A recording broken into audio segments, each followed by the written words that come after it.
Yeah.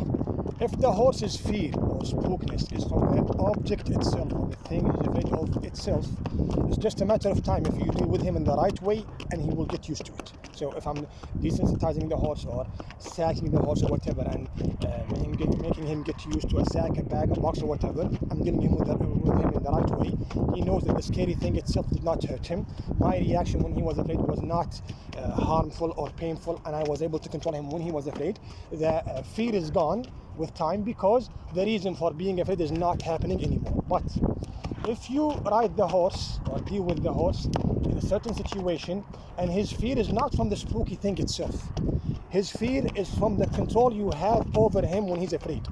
He knows that he cannot buck, he cannot rear up or change his direction or bolt or whatever, because you are controlling him. So that type of fear or spookiness is not a bad one. It proves how much control you have over the horse. I'm not losing control over him, I'm actually controlling him more, which means that is not real fear or real spookiness as much as it is just respect that the horse is showing you. So he's shaking in his place, afraid of something. You want him to get used to it, so you allow him to stand next to it for a couple of seconds or even minutes in leading or in riding.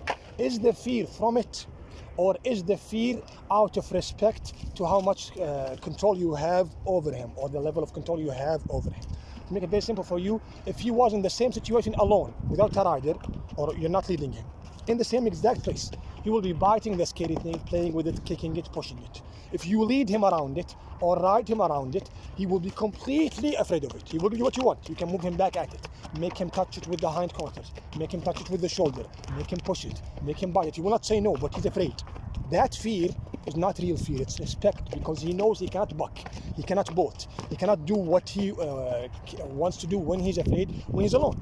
When he's alone, without a rider or without someone leading him, if something happened from that scary thing, he will just simply run away from it. But if he cannot run away because of how good your riding is, and he cannot use your way of riding against you, you will use it against him. He knows that if there is a real clear reason for bolting or running away, he will not be successful in or at running away. So that fear is out of respect. It doesn't mean that you want the horse to fear you, but I'm saying that when the horse reaches to that point, instead of bolting or bucking or rearing up, he shakes in his place and gives you what you want. That kind of trust, that level of trust, cannot be reached even with leading stallions and leading mares. The leading stallion and the leading mare in the desert, in the wilderness, cannot make the horse or the foal or the filly or the colts in the group trust him to that point.